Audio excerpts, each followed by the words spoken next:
Hello and welcome to the unboxing, or should I say the unpacking of the ORICO PHD25 portable storage bag. This is basically a case for hard disk drives, but it can also be a case for a lot of other peripherals as well.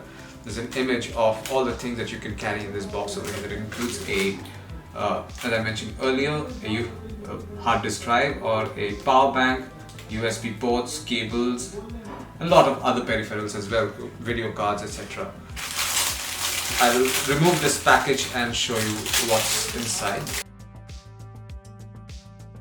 There you go, this is what the protective case looks like. Then you have the ORICO logo right on top, and it also comes in this purple variant as well. This has this mesh surface on it. This is designed to be a shock-proof protective case, as you can see. Let's see what's inside. And there you go, there are basically two areas here. One area, this is the area where the hard disk or your larger peripheral will go in. It comes with this elastic strap as well. And there's a pouch over here where you keep all your cables. I don't have a hard disk with me right now, but I do have this solid state drive. As you can see, it's an SSD. So this, for the purpose of this video, let's say this SSD can go in over here.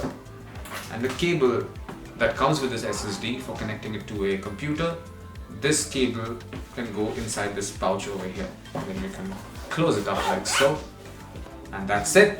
This is what you will find inside the pack containing the ORICO PHD25 portable storage bag. Thank you for watching.